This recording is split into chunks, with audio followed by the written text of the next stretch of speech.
अस्सलाम अलैकुम नाजरीन, नांदेड़ दो न्यूज़ में आपका इस्तकबाल है। चलिए जानते हैं आज की खबर।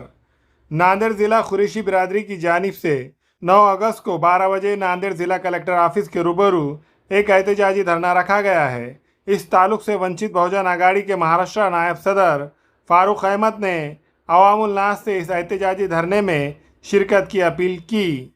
महाराष्ट्र में कुरैशी बिरादरी की जानिब से कारोबार बंद हड़ताल जारी है, जिसकी वजह से पूरे महाराष्ट्र में इसका असर देखने को मिल रहा है। इसी तरह हमारे नांदेड़ ज़िले में भी कुरैशी बिरादरी की जानिब से 19 जुलाई को कारोबार बंद का ऐलान किया गया था। आज इसको 19 दिन मुकम्मिल हो रहे हैं। कुरैशी बिरादरी के जिम्मेदारान की जानिब से हुकूमत से मुतालबात मनवाने के लिए हर एक मुमकिन कोशिश की जा रही है। महाराष्ट्र के मुख्तलिफ शहरों में कुरैशी बिरादरी की जानिब से खामोश मोर्चा और कलेक्टर ऑफिस पहुँच कर मेमोरेंडम दिए जा रहे हैं। इसी तरह नांदेड़ ज़िला कुरैशी बिरादरी की जानिब से 9 अगस्त बरोज़ हफ्ते को 12 बजे नांदेड़ ज़िला कलेक्टर ऑफिस के रूबरू एक एहतजाजी धरना रखा गया है। इस ताल्लुक से वंचित बहुजन आघाड़ी के महाराष्ट्र नायब सदर फारूक अहमद ने अवामुल नास से इस एहतजाजी धरने में शिरकत की अपील की है। किसान और कुरैशी समाज की ओर से जो आंदोलन चल रहा है, जिसमें किसानों की माशी तौर पर आर्थिक लाइफलाइन अगर कोई होती है और किसान को अगर जमीन की उपज से हटकर अगर 2 पैसे कहीं से पड़ते हैं तो जानवर बेच के पड़ते हैं।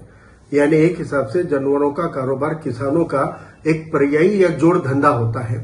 लेकिन इस कारोबार के ऊपर कुछ नफरती चिंटुओं की शरारत की वजह से बजरंग दल विश्व हिंदू परिषद के तथाकथित गौरक्षकों की वजह से एक आफत और मुसीबत टहल रही है।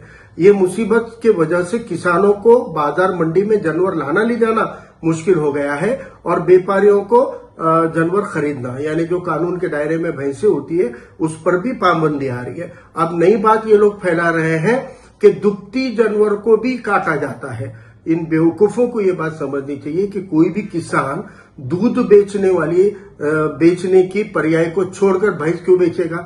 कोई भी किसान अगर कोई भैंस दूध देती है उसको बेची कैसे सकता है। और जो दूध बेचने वाली भैंसें खरीदी जाती है वो दूध के लिए इस्तेमाल होती है। इसलिए जो भाकड़ जानवर जिसको कहते हैं, उम्रज़दा जानवर जिसको कहते हैं, जो अब न बच्चा जनने के काबिल है न दूध देने के, ऐसे जानवरों को ही किसान बेचता है। नहीं तो दूध देने वाले जानवर 60-70 हजार की कीमत में मिलते हैं और उसका गोश्त वैसे देखा जाए तो जितना गोश्त उसमें निकलता है वो 240 रुपए में बेच सकते क्या। ये बेवकूफों को समझना चाहिए, लेकिन ये अफवाह फैलाकर इस आंदोलन को तोड़ने की कोशिश कर रहे हैं। मुझे लगता है कि इस आंदोलन के तौर पर ये आंदोलन सिर्फ एक समाज का, एक बिरादरी का आंदोलन नहीं है। ये सिर्फ जानवर खरीदने, काटने, बेचने वालों का आंदोलन नहीं है, ये खाने वालों का आंदोलन भी है, जो ये देख रहे हैं कि संवैधानिक अधिकारों को कुचला जा रहा है।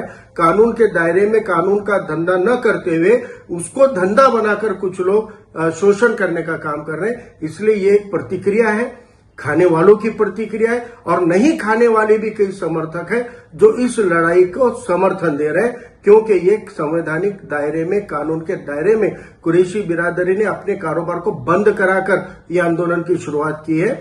जो किसान आत्महत्या करने पे मजबूर हो गया, जो किसान आंदोलन करना भूल चुका है, उस किसान के लिए भी कुरैशी समाज लड़ रहा है। ऐसे वक्त में हमारी जिम्मेदारी है कि हम ये समाज के इस आंदोलन के अंदर सहभागी हो, शामिल हो। बड़ी तादाद में हम सब संविधान प्रेमियों को इस आंदोलन के साथ खड़े होना पड़ेगा। नांदेड़ में शनिवार बरोज हफ्ता सुबह 12 बजे के वक्त में यह आंदोलन जिलाधिकारी ऑफिस के सामने शुरू हो रहा है। पूरे नांदेड़ वालों को मैं याद दिला दूं कि वो नांदेड़ है जहां पे मराठा क्रांति मोर्चा रिकॉर्ड बनाता है। ये वो नांदेड़ है जहां मुस्लिम आरक्षण मोर्चा क्रांति बनाता है।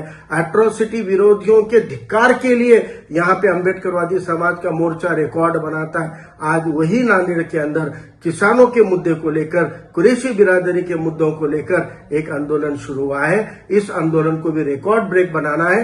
पूरे शांतता के साथ इस आंदोलन को सफल करने के लिए मैं नांदेड़ के सभी जनता से अपील करता हूं कि आप बड़ी तादाद में बरोज हफ्ता शनिवार के दिन दोपहर 12 बजे कलेक्टर ऑफिस पे बड़ी तादाद, बड़ी संख्या से जमा हुई है।